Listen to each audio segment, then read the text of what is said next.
জ্ঞানী গুরু বা জ্ঞান ও সাধন পদ্ধতি। শ্রীমৎ স্বামী নিগমানন্দ পরমহংস প্রণীত। অধ্যায় শাস্ত্র বিচার। উৎপন্ন বা আধুনিক সমস্ত ধর্মের সাধনা প্রণালী ও নিয়মাদি এক এক ধর্মগ্রন্থে নিবদ্ধ হইয়াছে। সেই ধর্মগ্রন্থ বাইবেল, কুরআন, ত্রিপিটক প্রভৃতি। হিন্দু ধর্মের শাখা প্রশাখা এত অধিক যে তাহা কোনো এক নির্দিষ্ট গ্রন্থে নিবদ্ধ হইতে পারে নাই। বিভিন্ন অধিকারীর নিমিত্ত বিভিন্ন শাস্ত্রাদেশ পালনীয় হইয়াছে। সুতরাং হিন্দু ধর্ম শ্রুতি, স্মৃতি, পুরাণ, তন্ত্র প্রভৃতির শাসনে শাসিত হইয়াছে। শাস্ত্র সকল বিভিন্ন হইলেও কেহ শ্রুতি বা বেদ বিরোধী নহে। যাহা বেদমূলক শাস্ত্রানুসারী তাহাই হিন্দু ধর্মে শ্রেষ্ঠ সাধনা প্রণালী, তাহাই বেদোক্ত মোক্ষধামে লইয়া যাইতে পারে। অধিকারী ভেদে বেদেরও শাখা প্রশাখা বিস্তর। বিস্তর হইলেও সকলেই একই মুখ্য হইয়া আছে। সুতরাং হিন্দু ধর্মের প্রাণ এই বেদ। বৌদ্ধাদি উৎপন্ন ধর্ম বেদের সকল শাসনে শাসিতে হইতে চাহে না, তো জন্যই হিন্দু ধর্মের সহিত তাহাদের বিভিন্নতা। বেদ বেদান্ত। বেদ কর্মকাণ্ডের এবং বেদান্ত জ্ঞানকাণ্ডের বিভাগ। বৈদিক কর্মকাণ্ড মনুষ্যকে ক্রমে ক্রমে নিবৃত্তি পথে আনিয়া নিষ্কাম করিবার শিক্ষা প্রণালী। নিষ্কাম ধর্মে মানুষের যে জ্ঞান উদয় হয়, সেই বিবেক জ্ঞানে মানুষের ব্রহ্মদর্শন হেতু মোক্ষ লাভ হয়। এই ব্রহ্মদর্শনে মানুষ সমুদয় বিশ্বরূপ ব্রহ্মময় দেখেন। বেদ বেদান্ত এই আধ্যাত্ম বিজ্ঞানের শিক্ষা প্রণালী। সুতরাং বেদ প্রধানত প্রবৃত্তি পথের এবং বেদান্ত প্রধানত জ্ঞান মার্গের পথ প্রদর্শক। অগ্রে কর্ম, তৎপরে জ্ঞান। এজন্য কর্মকাণ্ড পূর্ব এবং জ্ঞানকাণ্ড শেষ ভাগ বলিয়া কথিত। দর্শন শাস্ত্র।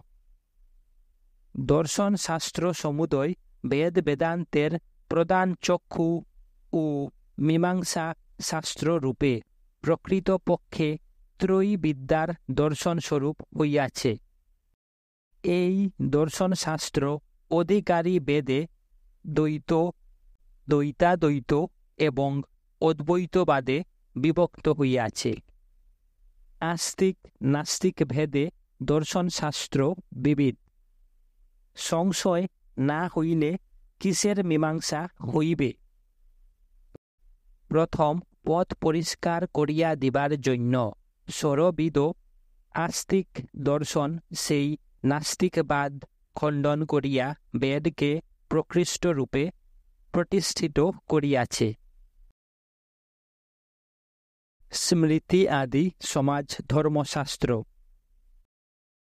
এই সমাজ ধর্মশাস্ত্রে লোক যাত্রার সমুদয় কর্তব্য নির্ণীত হইয়াছে। হিন্দু ধর্ম ভিন্ন আর কোন ধর্মে কর্তব্য নিরূপণের জন্য স্বতন্ত্র শাস্ত্র সৃষ্টি দেখা যায় না। বেদে কর্তব্য যে প্রকারে অস্পষ্ট ও সূক্ষ্মরূপে আবাসিত হইয়াছে, লোকযাত্রার পক্ষে তাহা যথেষ্ট নহে। এজন্য সৃষ্টাদি প্রত্যক্ষ প্রমাণ বেদ বেদান্তের অনুমান সিদ্ধ কর্তব্য নিরপেক্ষ শাস্ত্র। মনু আদি ঋষিগণ এই সমাজ ধর্ম শাস্ত্রে সেই কর্তব্যবোধ অতি বিস্তৃত রূপে বিবৃত করিয়া গিয়াছেন। এই সকল শাস্ত্রে যে সমস্ত কর্মকাণ্ডের ও প্রায়শ্চিত্তের ব্যবস্থা আছে, পূর্ব মীমাংসা দর্শনে সেই সকলের সুন্দর মীমাংসা প্রদত্ত হইয়াছে। সুতরাং শাস্ত্রকারেরা বিজ্ঞান লাভের পন্থাকে সুপ্রণালীবদ্ধ করিয়া আনিয়া অতি পরিষ্কার করিয়া দিয়াছেন। ভক্তিশাস্ত্র। দর্শনশাস্ত্রে যেমন কর্মকাণ্ডের ও জ্ঞানকাণ্ডের মীমাংসা আছে, হিন্দু ধর্মশাস্ত্রে তদ্রূপ ভক্তিপথেরও স্বতন্ত্র মীমাংসা শাস্ত্র ঋষিগণ কর্তৃক প্রণীত হইয়াছে। ভক্তিপথেরও সকল সংশয় এই মীমাংসা শাস্ত্র দ্বারা খণ্ডিত হয়ে তদ্বারা ভক্তিপথে যে আলোকপাত হইয়াছে, সেই আলোকে ভক্তির অধ্যাত্ম বৈজ্ঞানিক পন্থায় ভক্তগণ চালিত হইয়া পরমেশ্বরের দর্শন লাভপূর্বক সর্বশান্তিময় আনন্দধামে উপনীত হয়েন। হিন্দু ধর্মে জ্ঞানকাণ্ডের সহিত ভক্তি মিশ্রিত হওয়ায় হিন্দু ধর্ম বড়ই মধুর হইয়াছে। এক্ষণে তন্ত্র, পুরাণ ও ইতিহাস ইহার সম্বন্ধে একটু বিশদ আলোচনা করিতে হইবে। অধ্যায় তন্ত্র পুরাণ।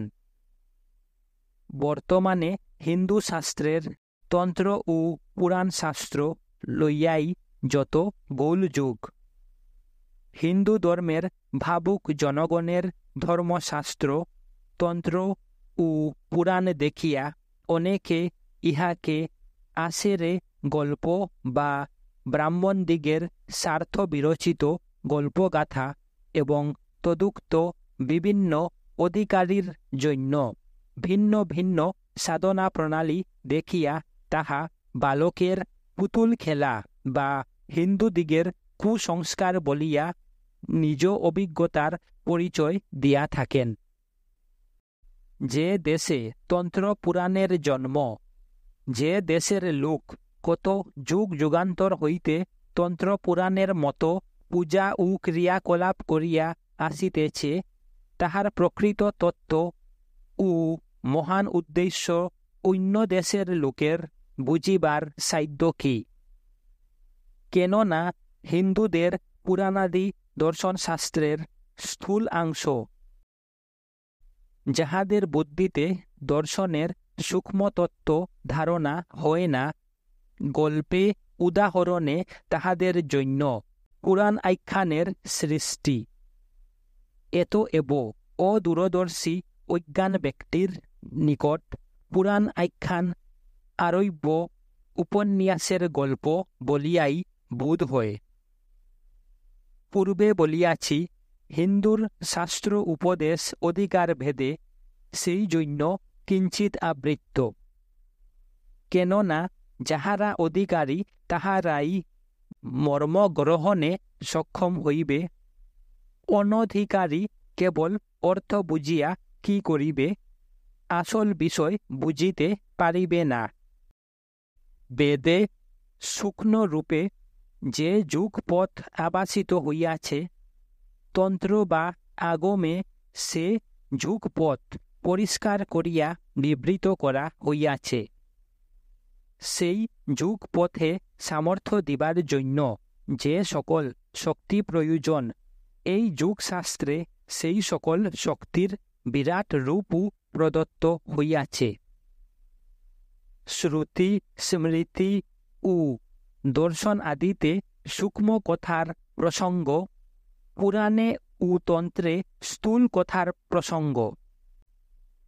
ইউরোপীয় বিদ্যায় যেমন সূক্ষ্ম বৈজ্ঞানিক বিষয় ছবি দেখাইয়া বুঝাইয়া দেওয়া হয়, হিন্দু ধর্মশাস্ত্রে সেই রূপ অগ্রে বিজ্ঞানের সূক্ষ্ম তত্ত্বসমুদয় শ্রুতি, স্মৃতি, দর্শনে বিবৃত হইয়াছে। তৎপরে সেই বৈজ্ঞানিক সূক্ষ্ম তত্ত্ব সমুদয় তন্ত্রে ও পুরাণে প্রতিমার স্থূল রূপে ও বিস্তারিত আকারে খণ্ডে বিখণ্ডে প্রদর্শিত হইয়াছে। তন্ত্রের শক্তি সাধনা এই রূপ যুগবিদ্যার চিত্রিত ছবি এবং পুরাণের দেবদেবী সকল বৈদিক ব্রহ্মবিদ্যার খণ্ডিত স্থূল রূপ ও প্রতিমা। শুধু তাহাই নহে, এই সকল তত্ত্ব সাধকগণের মনে বদ্ধমূল করিয়া দিবার জন্য নানাবিধ ইতিহাসের সৃষ্টি হইয়াছে।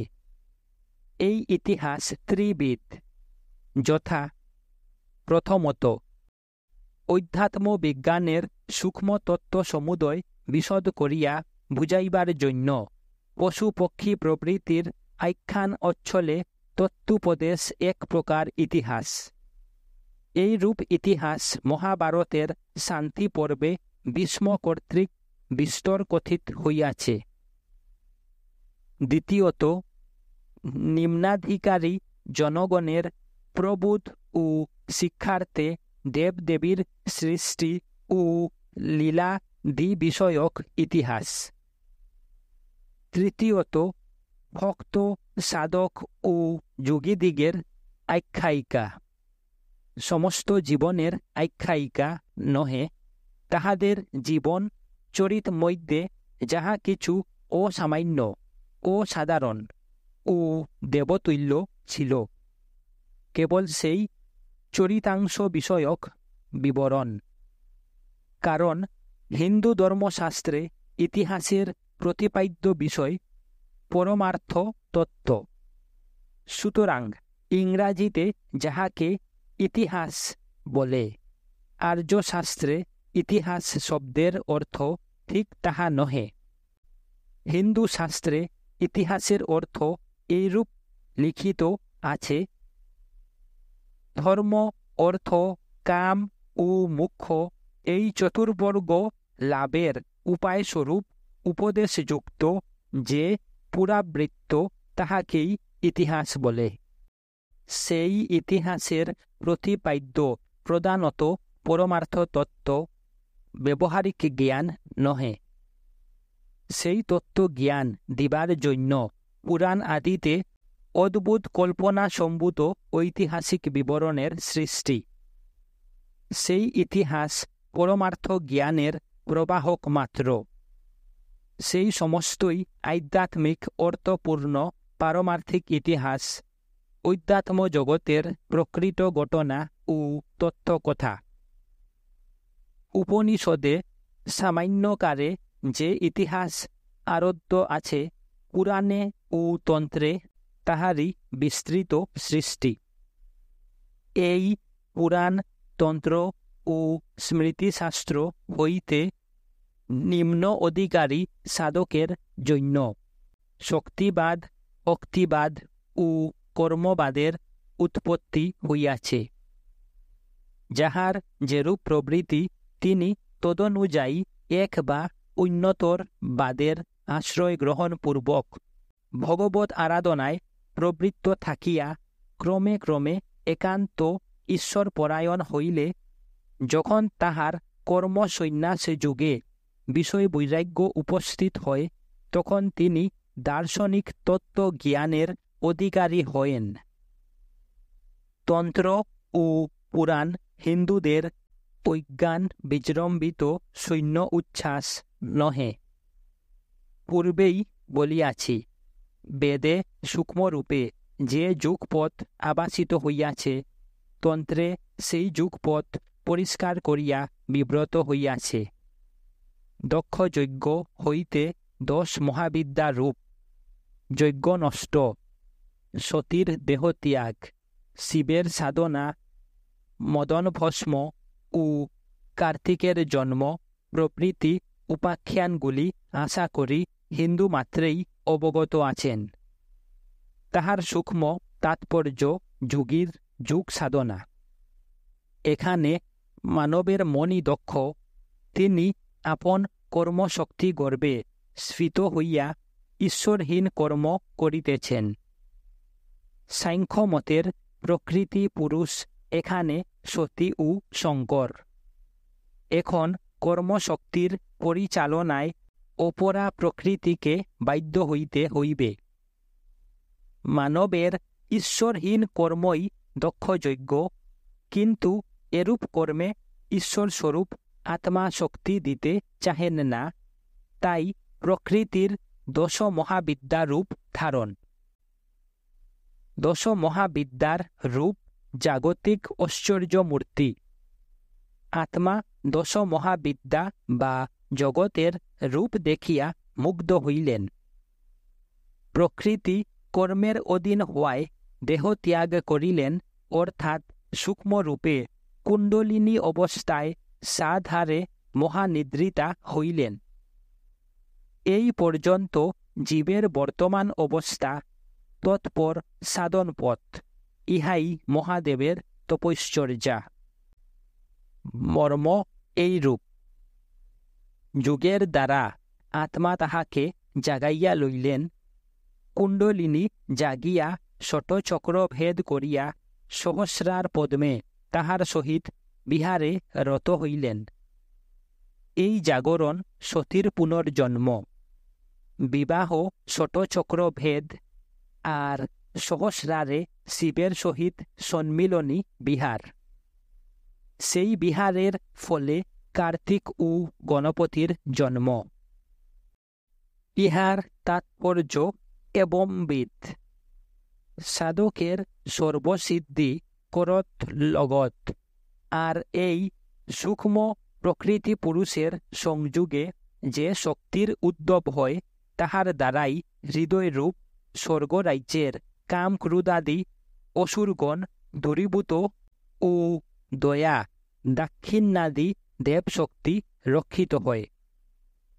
ব্রজলীলার স্থূল ঘটনাবলীরও এইরূপ সূক্ষ্মতত্ত্ব আছে। রাধা ও কৃষ্ণ লইয়াই ব্রজলীলা। রাধ ধাতু হইতে রাধা শব্দ নিষ্পন্ন হইয়াছে। রাধ ধাতুর অর্থ আরাধনা। এতএব যিনি আরাধনা করেন তিনি রাধা, আর কৃষ ধাতু হইতে কৃষ্ণ শব্দ নিষ্পন্ন হইয়াছে। কৃষ ধাতুর অর্থ আকর্ষণ করা। যিনি সাধনাকারিণী শক্তির সর্বেন্দ্রিয় আকর্ষণ করেন তিনি কৃষ্ণ। আর রাধা বা আরাধিকা জীবাত্মা। জীবাত্মা সর্বদা সুহং শব্দে ব্রহ্ম উপাসনা করিতেছেন, সুতরাং রাধাই জীব আত্মা। ব্রজলীলার তাৎপর্য। রাধা কৃষ্ণকে পতিরূপে পাইবার জন্য প্রথমে কাত্যায়নীর ব্রত করেন, ইহাই জীবের কুলকুণ্ডলিনীর সাধনা। কুণ্ডলিনী জাগরিতা হইলে জীবের সম্যক জ্ঞানোদয় হয়। তখন লজ্জা, শরম, ঘৃণা, শঙ্কা, কুল, মান, ধর্মাধর্ম সমস্তই ভগবৎচরণে अर्पित हय आत्माभिमान थाके ना। इहाई पुराणेर राधार व्रतसांग। वस्त्रहरण ओ बनबिहार। राशि जीवात्मा परमात्मार संयोग। तत्पर राधा शत बत्सर समाधिते निर्गुणा हइया प्रवासेर ज्ञान यज्ञेर पर पुरुष उत्तमे प्रवेश करियाछिलेन। एई रूप शत शत साधन रहस्येर सूक्ष्म तत्व पुराण ओ तंत्र मध्य स्थूल आख्यायिका द्वारा विवृत हइयाछे। समस्त तथ्य विश्लेषण करा व्यक्तिगत क्षमतार आयत्ताधीन नहे। पुराणेर देव देवीर स्थूल रूपे सृष्टि तत्त्वेर कि सूक्ष्म भाव निहित आछे ताहाई देखा जाउक। अध्याय सृष्टि तत्त्व ओ देवता रहस्य। এই জগৎ সমস্তই ব্রহ্ম। দেবতা বলো, অসুর বলো, ভূত বলো, মানুষ বলো, বৃক্ষ বলো, পর্বত বলো, জল, বায়ু, অগ্নি, যাহা কিছুই বলো, সমস্তই ব্রহ্ম। এই পরিদৃশ্যমান নাম রূপধারী প্রকাশমান জগতের উৎপত্তির পূর্বে নাম রূপাদি বিবর্জিত কেবল এক অদ্বিতীয় সচ্চিদানন্দ স্বরূপ সর্বব্যাপী ব্রহ্ম বিদ্যমান ছিলেন, আর এখনও তিনি সর্বব্যাপী ও সেইভাবেই বিদ্যমান আছেন। এই বাক্যের বিশেষত্ব এই, প্রতি প্রলয়কালে বিশ্বসত্তা বীজাকারে যে নির্গুণ সত্তায় পরিণত হইয়া ব্রহ্মে লীন হয়, সেই সত্তাই সগুণ হইয়া আসিয়া সৃষ্টিকালে জগতের উপাদান রূপে পরিণত হয়। সুতরাং সচ্চিদানন্দ ব্রহ্মের এই শতাংশ মাত্র নির্গুণ অবস্থা হইতে সগুণ আকার ধারণ করে। এই সমুদয় ভূত তাহার এক পাদ, অবশিষ্ট ত্রিপাদ অমৃত, নিত্যমুক্ত ও দুলোকে অবস্থিত। অমৃত কেন? তাহা জন্ম মরণের অতীত। নিত্যমুক্ত কেন? তাহা ত্রিগুণের অতীত হইয়া নির্গুণ এবং অপরিণামী হেতু নিত্যমুক্ত, এবং তাহা আনন্দময় দিব্যধাম। তাই পঞ্চদশিকার বলিয়াছেন, তিনি সৃষ্টির পূর্বেও যেমন ছিলেন, এখনও তেমনি আছেন। ভগবান জগৎ সৃষ্টির বাসনা করিয়া বলিলেন, আমি বহু হইব। তিনি ইক্ষণ বা আলোচনা করিলেন, আমি বহু হইব বা জন্মিব। ব্রহ্মের এইরূপ বাসনা সজ্ঞাত হইলে তিনি প্রকট চৈতন্য হইলেন ও সেই বাসনা মূলাতীতা মূলা প্রকৃতি হইলেন। এই মূলা প্রকৃতি জগতের আদি কারণ, কিন্তু সেই অক্ষর পুরুষ হইতে স্বতন্ত্র। এই মূলা প্রকৃতি তন্ত্রের আদ্যাশক্তি এবং চৈতন্যই পুরাণের মহাবিষ্ণু। ইহারাই সাংখ্যের প্রকৃতি ও পুরুষ। মূলা প্রকৃতি হইতে সত্য, রজ ও তমগুণের উদ্ভব হইলে তাহাতে ব্রহ্মা বিষ্ণু মহেশ্বর হইলেন। পুরাণের মতে মহাবিষ্ণু বা নারায়ণের নাভি পদ্ম হইতে ব্রহ্মার উৎপত্তি হয়। ভাবার্থ, প্রকট চৈতন্য স্বরূপ নারায়ণ জগতের কারণ স্বরূপ, তাই প্রলয়কালে তিনি কারণ বাড়িতে প্রসুপ্ত।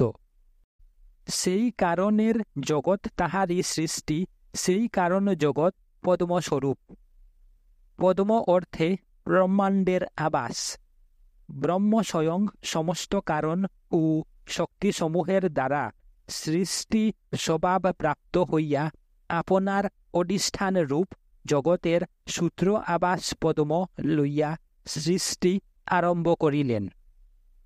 ব্রহ্মা সেই পদ্মকে জগৎ রূপে প্রকাশ করিবার জন্য তাহার মধ্যে আত্মরূপে গমন করিয়া প্রথমে 3 ভাগে বিভাজিত করিলেন। ইহাই পুরাণের পৃথিবীলোক, পিতৃ বা প্রেতলোক ও স্বর্গলোক। ভূলোকে জীব লীলা, পিতৃলোকে জীবের কারণ এবং স্বর্গে স্বশক্তিতে আত্ম অবস্থান। এই 3টি অবস্থা দ্বারা জীব ভোগ মাত্র করিতে পারিবে, মুক্ত হইতে পারিবে না। আহার, নিদ্রা, ভয়, ক্রোধ ও মৈথুন, এই 5টি মায়াধর্মকে ভোগ বলে। জীবগণের এই ভোগ দ্বারা জন্ম মৃত্যুর অধীন অবস্থায় লয় ও সৃষ্টি হইয়া থাকে। এই ভোগ বাসনা বিবর্জিত হইলে তবেই মুখ্য হয়। এই রূপে ভূ, ভব, স এই ত্রিলোকের সৃষ্টি হইয়াছিল। ইহাই ব্রহ্মার সৃষ্টি। ইহাতেই এই ত্রিলোকের সৃষ্টি হইয়াছিল। এই অদৃষ্ট সূক্ষ্ম শক্তিকেই দেবতা বলা যাইতে পারে। সূক্ষ্ম জগৎ কি? না, জগতের উপাদান, অর্থাৎ জগৎ যাহাতে অবস্থিত বা জগতের যাহা বীজস্বরূপ। পঞ্চমহাভূতের পঞ্চীকরণে স্থূল জগতের প্রকাশ। পঞ্চমহাভূতের যে সূক্ষ্ম অংশ, তাহাই স্থূল জগতের সৃষ্টিকর্তা দেবতা। এত এব ক্ষিতি, অপ, তেজ, মরুত ও বোম, এই পঞ্চমহাভূত, ইহারাই পুরাণের পঞ্চদেবতা। অবশ্য ইহাদিগের স্থূল ভাগ দেবতা নহে, ইহাদের যে সূক্ষ্ম শক্তি তাহাই দেবতা। এই দেবতাদের সূক্ষ্ম অংশের মিশ্রণে স্থূলের উৎপত্তি, সেই সূক্ষ্মের বিবর্তনই স্থূল জগৎ। আবার বিবর্তনে যে সকল ভূত, সে সকল অদৃষ্ট শক্তির উদ্ভব হইয়াছে, তাহারাও দেবতা। জগতে যত প্রকার স্থূল পদার্থ দৃষ্ট হইতেছে, সকলেরই অধিষ্ঠাতা দেবতা আছেন। পাশ্চাত্য বৈজ্ঞানিকগণ বলেন, একমাত্র অণু বা পরমাণুর সংযোগ বিয়োগ, অর্থাৎ আণবিক আকর্ষণ ও আণবিক বিকর্ষণ দ্বারাই ভৌতিক স্থূল পদার্থের সৃষ্টি সংঘটিত হয়। তাহাদিগের মতে জগৎ সৃষ্টি ও নির্মাণের মূলে ভৌতিক পদার্থ, এলিমেন্টস বিদ্যমান। এলিমেন্টসও তো স্থূল পদার্থ, যাহার রূপ আছে তাহাই স্থূল। জড়বিজ্ঞান এই এলিমেন্টসের উপরে আর যাইতে সক্ষম নহে। ইহাদের মতে এলিমেন্টস চিশক্তিরহিত অচেতন অন্ধ জড়শক্তি, কেবল জড় পদার্থের সংযোগে উহাদের ক্রিয়া জড়জগতে প্রকাশিত। জড়জগতের ক্রিয়া দেখিয়া ভৌতিক পদার্থ সকলের স্বরূপ নির্ণয় করিতে যাওয়া বাতুলতা মাত্র। যে আকাশ দ্বারা উহারা স্থূলের জগতে ব্যপ্ত, তাহারই শেষ সীমা কোথায়, তাহারই স্বরূপ কি, তাহারই তত্ত্ব কি, ইহা বুঝিবার ক্ষমতাই যখন আমাদিগের নাই, তখন আমরা কেমন করিয়া বুঝিতে পারিব যে সেই আকাশের বা ইথারের অন্তর্জগতে আবার কি বস্তু আছে? তবে ইহা বুঝিতে পারি যে কোনো বস্তু আছে, নতুবা তাহারা সক্রিয় হয় কেমন করিয়া? যোগীগণের ধ্যান ধারণা ব্যতীত সে সূক্ষ্মাতি সূক্ষ্ম শক্তির সন্ধান মিলে না। ভারতের সুবর্ণ যুগে যুগ বলশালী আর্য ঋষিগণের যুগ তত্ত্ব দ্বারা সেই সকল সূক্ষ্ম তত্ত্ব আবিষ্কৃত হইয়াছিল। তাহারা যুগ বলে সূক্ষ্ম অন্তর্দৃষ্টি শক্তিকে দেখিতে ও জানিতে পারিয়াছিলেন যে উহারা প্রকৃত আদিদৈবিক। প্রত্যেক শক্তি মূলত সূক্ষ্ম জগতে চিশক্তি বিশিষ্ট দেবগণ কর্তৃক অধিকৃত। তাহারাই সূক্ষ্ম জগৎ হইতে স্থূল জগৎকে এমন সামঞ্জস্য ও সুশৃঙ্খলতার সহিত পরিচালন করেন। হয়তো আমাদের স্থূল জগতের অমিশ্র মিশ্র রূপে ৩৩ কোটি পদার্থ আছে, তাহাদের প্রত্যেকের মূল সূক্ষ্ম শক্তিকেই ৩৩ কোটি দেবতা বলিয়া অভিহিত করা হইয়াছে। সেই অমিশ্র মিশ্র সূক্ষ্ম শক্তিগুলিকেই পুরাণকারগণ নাম ও রূপ দিয়া দেবতা বলিয়া কল্পনা করিয়াছেন। এত এব দেবতাগুলি পুরাণের রূপক, কিন্তু এরূপ রূপক নহে। যাহা নহে বা অসম্ভব ঘটনা, তাহাই বিশেষ করিয়া বুঝাইবার জন্য বর্ণিত হইয়াছে। পুরাণে সেরূপ রূপক লিখিত হয় নাই। রঙ্গমঞ্চে অভিনেতা যেমন বিষ্ণুর কার্যাবলী ঐক্য মানুষকে বুঝাইবার ও জানাইবার জন্য বিষ্ণু সাজিয়া তাহার লীলা অভিনয় করে, তদ্রূপ শক্তি সকলু মহিমা ও শক্তি জ্ঞাপনার্থ স্থূল আকার ধারণ করে। তবে তাহারা রূপক এই জন্য যে শক্তি বা চৈতন্যের রূপ গ্রহণের আবশ্যকতা নাই। সে যে রূপ তাহা রূপক। সেই রূপকের এমন ভাব, এমন তাৎপর্যার্থ আছে, যাহা বিশ্লেষণ করিলে আমরা প্রকৃত তত্ত্ব অবগত হইতে পারি। শুধু আধ্যাত্মবিদ্যা বলিয়া নয়, অন্যান্য জটিল তত্ত্বরও এই রূপ চিত্র আছে। আমাদের পূর্বপুরুষগণ সঙ্গীতের রাগ রাগিণীকে সাকার কল্পনা করিয়া তাহাদিগের ধ্যান রচনা করিয়াছেন, তাহা হইতে প্রতীয়মান প্রস্তুত হইতে পারে। মুলতানি দীপক রাগের সহধর্মিণী দীপকের পার্শ্ববর্তিনী রক্ত বস্ত্রাবৃতা গৌরাঙ্গী সুন্দরী। চিত্র অনির্বচনীয় সুন্দর, কিন্তু সৌন্দর্য ভিন্ন আরও এক চমৎকার গুণ আছে। ইহা মুলতান রাগিণীর যথার্থ প্রতিমা। মুলতান রাগিণী শুনিলে মনে যে ভাবের উদয় হয়, এই প্রতিমা দর্শনে ঠিক সেই ভাব জন্মিবে। তদ্রূপ হিন্দুদিগের স্বর্গ, নরক, বৈকুণ্ঠ, কৈলাসাদি সমস্তই অন্তর্জগতের বিষয় স্থূল অবয়বে প্রকৃতিত এবং সূক্ষ্ম সগুণ ব্রহ্মতত্ত্ব স্থূল অবয়বে দেব দেবী রূপে প্রতীয়মান। ইহার সাকার প্রতিমা দর্শনে সে সূক্ষ্ম ভাব ধারণ হইবে। এই একটির উদাহরণ যথা বিষ্ণু মূর্তি। মহত্তত্ত্ব বা প্রকট চৈতন্য এ বেশ চতুর্ভুজধারী নারায়ণ। অনন্ত বায়ুরাশি নীলবর্ণ দেখায়, ইনিও অনন্ত, তাই ইনি নীলবর্ণ। চতুর্ভুজে শঙ্খ, চক্র, গদা, পদ্মধারী। সৃষ্টির মূলীভূত জগৎ কেন্দ্র নারায়ণের নাভি পদ্ম, পূর্বে এ কথা বলিয়াছি। নারায়ণের হস্তস্থিত পদ্মই সৃষ্টি ক্রিয়ার, গদা লয় ক্রিয়ার, শঙ্খ স্থিতি ক্রিয়ার এবং চক্র অদৃষ্ট অর্থাৎ যাহা পলে পলে পরিবর্তিত ক্রিয়ার প্রতিমা।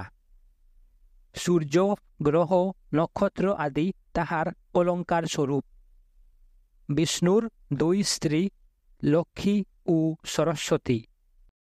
লক্ষ্মী আনন্দ ও সরস্বতী চিৎ বা জ্ঞান স্বরূপা। ইনি জগতে অনুপ্রবিষ্ট, তাই নাম বিষ্ণু। এই রূপ হৃদয়ে তিনি প্রকাশিত হয়েন বলিয়া তিনি বৈকুণ্ঠবাসী। এই মহৎ তত্ত্বের স্ত্রীরূপ ভগবতী মূর্তি।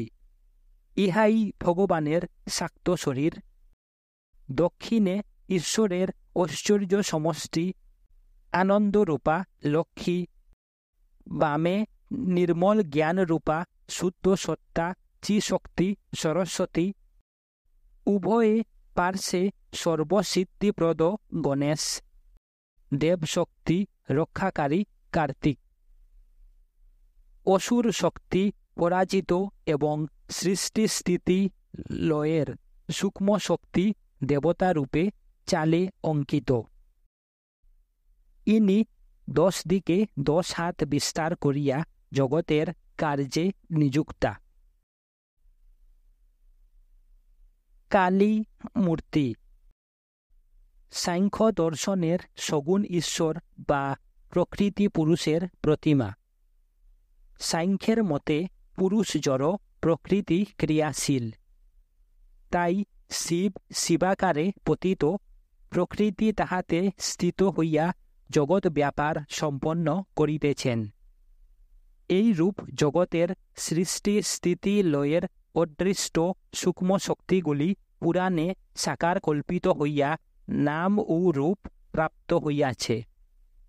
সমস্ত আলোচনা সম্ভবপর নহে। দেবলীলা যাহা পুরাণে বর্ণিত হইয়াছে তাহার তাৎপর্য এই: মানব হৃদয়ের সদ্বৃত্তিগুলির সূক্ষ্ম শক্তি দেবতা, আর অসদ্বৃত্তিগুলির সূক্ষ্ম শক্তি দৈত্য। তাই দেব দৈত্যে সর্বদা যুদ্ধ। যখন বৃত্রাসুর ও তারকাসুরের ন্যায় কাম ও ক্রোধাদি প্রধান দৈত্যের অভ্যুদয় হয়, তখন দেব শক্তি হৃদয়রূপ স্বর্গ ছাড়িয়া পলায়ন করে অসুরের একাধিপত্য হয়। তখন যোগ সাধনে প্রকৃতি পুরুষ সংযোগে কার্তিকেয় শক্তি লাভ করিয়া দৈত্যগণকে বিতাড়িত করিতে হয়। কৃষ্ণ লীলাও তদ্রূপ। যাহারা সংসার হইতে দূরে গিয়াছেন তাহারাই ব্রজধামে আসিয়াছেন। ব্রজপুরে গোপীরূপ জীব আসিয়া দেখেন সেখানেও সংসারের বিষয়ময়ী চিন্তারূপী কালীয় ও পাপ প্রলোভনরূপী ভীষণ প্রলম্বাসুরের উৎপাত। তখন সাধনায় জীবে শতগুণ আবির্ভূত হইলে স্বয়ং ভগবান কৃষ্ণরূপে উহাদের উচ্ছেদ সাধন করেন। তাহার হাতে গোবর্ধন গিরি, গো অর্থাৎ বেদ জ্ঞান, গোবর্ধন অর্থাৎ জ্ঞান বর্ধনের উপায়স্বরূপ, আর গিরি অর্থাৎ বেদান্ত বাক্য। তিনি ইন্দ্র ক্রোধ হেতু অনিষ্টপাত নিবারণ করিয়া গিরি জানিকগণকে রক্ষা করেন। এতএব পুরাণের এই সকল আখ্যান ও চিত্র অন্তর্জগতের নিত্য ব্যাপার। এই সকল সাকার মূর্তিতে সৃষ্টিতত্ত্ব ও অন্তর্জগতের ঘটনা মানব হৃদয়ে অঙ্কিত হইতেছে। এতএব দর্শনের যাহা সূক্ষ্ম তত্ত্ব, পুরাণের তাহাই দেব, আর কার্যকারিণী সূক্ষ্ম শক্তি দেবরূপে তাহার স্ত্রী। ইন্দ্র চন্দ্র প্রভৃতি যাবতীয় দেবতাই সৃষ্টি স্থিতি লয়ের অদৃষ্ট সূক্ষ্ম শক্তি মাত্র। দুই একটি নামের বিশ্লেষণ করা যাউক। গোপী জনবল্লভ কি? শ্রুতি বলিতেছেন গোপাল তাপনী। যাহারা রক্ষা করেন তাহারাই পালন শক্তি অর্থাৎ গোপী। সেই পালনী শক্তিরূপিণী অবিদ্যা কলার যিনি বল্লভ, তিনি অবিদ্যার প্রেরক এবং অনন্ত জগতের অধিষ্ঠান। সুতরাং সচ্চিদানন্দ রূপ শ্রীকৃষ্ণই গোপী জনবল্লভ। গোবিন্দ কে?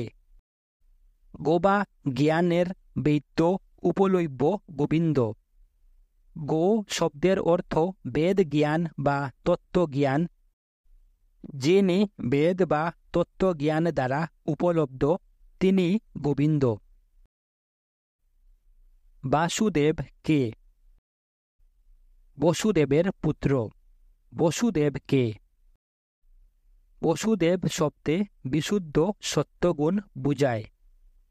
নির্মল সত্যগুণে যিনি প্রকাশিত হন তিনি বাসুদেব। জনার্দন কে?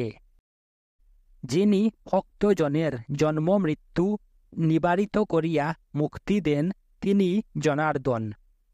কিংবা হররূপে যিনি জীব জগৎ লয় করেন, কিংবা ব্রহ্মারূপে চরাচর জগৎ সৃষ্টি করেন, কিংবা সমুদ্রা অন্তর্বাসী জন নামক অসুরকে যিনি নিধন করেন তিনি জনার্দন।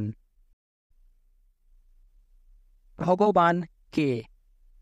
যিনি ভূত সকলের উৎপত্তি বিনাশ গতি অগতি এবং বিদ্যা ও অবিদ্যা জ্ঞাত আছেন তিনি ভগবান।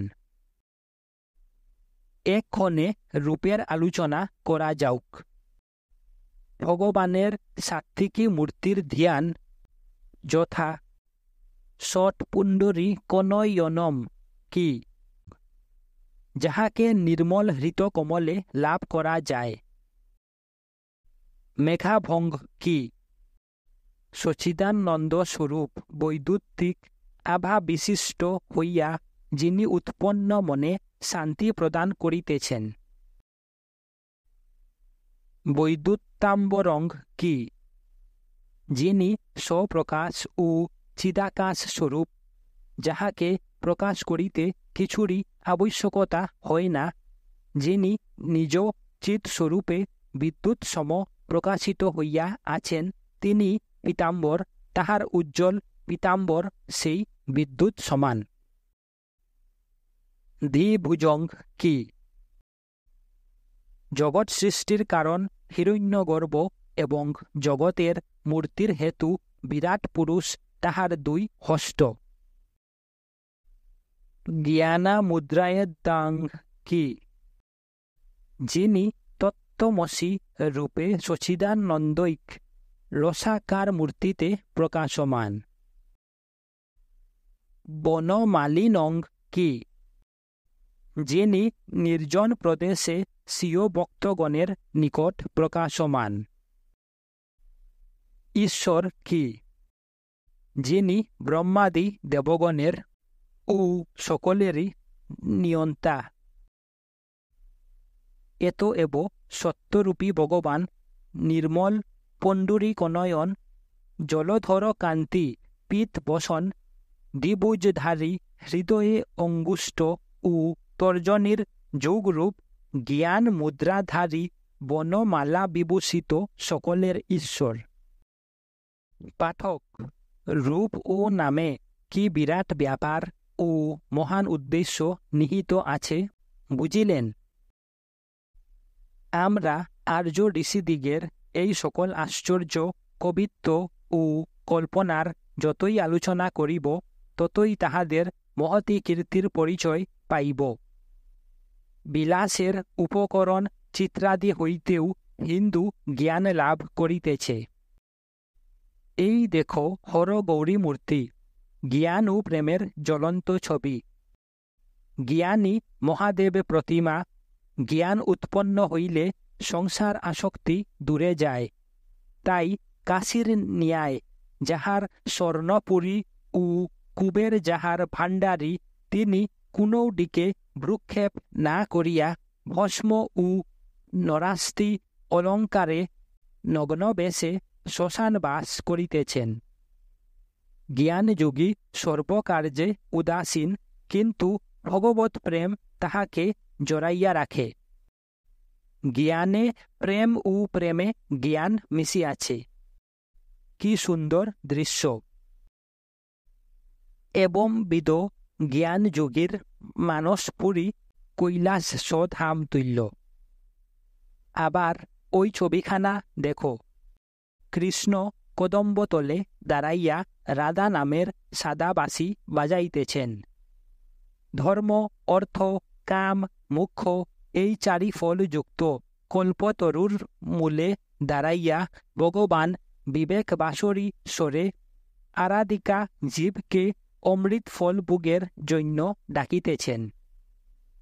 আরও একখানা ছবি দেখো, অটল বৃষের উপর মহারুদ্র অবস্থিত, তাহার কূলে সর্বসৌন্দর্যবর্তী সর্ব অলঙ্কার ভূষিতা চিরযৌবনা গৌরী বসিয়া আছেন। রুদ্রমূর্তি লয়ক্রিয়ার প্রতিমা। ওই ছবি মানবদিগকে ডাকিয়া বলিতেছে, মানব, মরণে ভয় কি? একবার চাহিয়া দেখো মরণের কূলে কে বসিয়া আছে। একবার কোন রূপে মরিতে পারিলে সর্ব সুখাধার স্বরূপ ওই যুবতীকে লাভ করিতে পারিবে। পাঠক, আর কত দেখাইব? হিন্দু শাস্ত্রে এরূপ অসংখ্য তত্ত্ব, অনন্ত ভাব একজনের পক্ষে সমস্ত প্রকাশ করা অসম্ভব। তন্ত্র ও পুরাণের এই সকল তত্ত্ব বুঝিতে অন্য ধর্ম লম্বিগণের এখনও বহু বিলম্ব আছে। শিবলিঙ্গ আরাধনারও রহস্য আছে। ইন্দ্রিয় বিশেষকে লিঙ্গ বলে না, আলয়কে লিঙ্গ বলিয়া জানিবে। আলয় অর্থাৎ সর্বভূত যাহাতে লয় প্রাপ্ত হয়। সমুদ্রে যেমন সমুদ্রস্থিত বুদ্বুদ লয় প্রাপ্ত হয়, তদ্রূপ শিব হইতে বুদ্বুদ স্বরূপ জীব সমুদয় যাহাতে লয় প্রাপ্ত হয়, তাহাই লিঙ্গ। সূক্ষ্ম শরীরকে লিঙ্গ শরীর বলে। পরম পুরুষ শিব সর্বসময় হইলেও তিনি সাধকের হৃদয় মধ্যে অঙ্গুষ্ঠ পরিমিত স্থানেই অবস্থিত, তাই তিনি লিঙ্গ। আকাশ লিঙ্গ এবং পৃথিবী তাহার আসন। মহাপ্রলয়ের সময় লমুদয় দেবতাগণের নাশ হইয়া একমাত্র লিঙ্গরূপী মহাদেব বর্তমান ছিলেন। সমুদয় দেবতাগণের নাশ হইয়া একমাত্র লিঙ্গরূপী মহাদেব বর্তমান ছিলেন, তাই তিনি লিঙ্গ শব্দে অভিহিত হইয়াছেন। এতএব লিঙ্গ বা গৌরীপীঠ অর্থে নিকৃষ্টতম স্ত্রী বা পুরুষ ইন্দ্রিয় বিশেষ নহে। আমাদের দেশের একজন প্রসিদ্ধ কবি তাহার প্রবাসের পত্র নামধেয় গ্রন্থের এক স্থানে লিখিয়াছেন, নিকৃষ্ট লিঙ্গ উপাসকেরা ইত্যাদি। হিন্দু সমাজের একজন বৈন্য মান্য বরেণ্য ব্যক্তির এইরূপ উৎকট জ্ঞান, অগাধ ভক্তি ও আশ্চর্য বিশ্বাসে স্তম্ভিত ও বিস্মিত হইতে হয়। শিক্ষিত ব্যক্তির ইহা অপেক্ষা অধঃপতন আর কি হইতে পারে? ইহারাই হিন্দুদের নেতা হইয়া অযাচিতভাবে ধর্ম উপদেশ দিতে যান। লিঙ্গ শব্দের একাধিক অর্থবোধ পর্যন্ত যাহার নাই, তাহার ধর্মগুরু সাজিতে যাওয়া আত্মম্ভরিতা ও দৃষ্টতা প্রকাশ মাত্র। কারণ ইহাপেক্ষা কুল ভিল সাঁওতালগণও স্বধর্মের জ্ঞান রাখিয়া থাকে। অনধিকার চর্চায় হস্তক্ষেপ করিয়া অশিক্ষিত ব্যক্তি লোকসমাজে হাস্যাস্পদ হয়। কিন্তু শিক্ষিত ব্যক্তি যে এরূপ অন্ধ জ্ঞানাভিমান বহন করেন, ইহাই আশ্চর্য। এই শ্রেণীর লোকের দ্বারা স্বদেশ ও স্বধর্মের কিরূপ উন্নতির সম্ভাবনা তাহা সহজেই অনুমেয়। হিন্দু সমাজ মৃত বলিয়াই আচার বিচার বিমূঢ় ব্যক্তির এইবিধ প্রলুপোক্তি নীরবে শুনিয়া যাইতে হয়। অনন্ত ঈশ্বর এবং সূক্ষ্ম মূল প্রকৃতিকে সামান্য জনগণে ধ্যান ধারণার বিষয়ীভূত করিতে পারে না, সেই জন্যই অধিকার ভেদ বিরহিত এই লিঙ্গরূপী শিবের ও শিব শক্তি কালিকার আরাধনা করিবার বিধি ব্যবস্থা প্রচলিত আছে। ব্রহ্ম নির্গুণ, নির্গুণের উপাসনা সম্ভবে না, এতএব শক্তি সহযোগে তাহার উপাসনা করিবে। তাই লিঙ্গময় ঈশ্বর চৈতন্যের সহিত যোনিপীঠ সংস্থাপন। এতএব শিবলিঙ্গ পূজা সগুণ ব্রহ্মের উপাসনা মাত্র। আশা করি তন্ত্র পুরাণের দেব দেবীর আখ্যায়িকা ও নাম রূপ এবং প্রতিমা মণ্ডলী কেহ যেন আশারে গল্প বা বালকের পুতুল খেলা মনে করিবেন না। বেদ বেদান্তের বিভাগকর্তা বেদ ব্যাসেরই সম্পাদিতা সমুদয় পুরাণ নিম্নাধিকারী জনগণকে ধর্ম শিক্ষা দিবার জন্য তিনি পুরাণে জাজ্বল্যমান রূপে ব্রহ্মকে প্রদর্শন করিয়াছেন। সামান্য জনগণের ভক্তি উদ্রেক করিবার জন্য দেবদেবীর সৃষ্টি, যাহাতে সেই ব্যক্তি অপনীত না হয় তো জন্য তিনি পৌরাণিক সৃষ্টি ও কল্পনার বিষয় সাধারণের নিকট গোপন করিতে উপদেশ দিয়াছেন।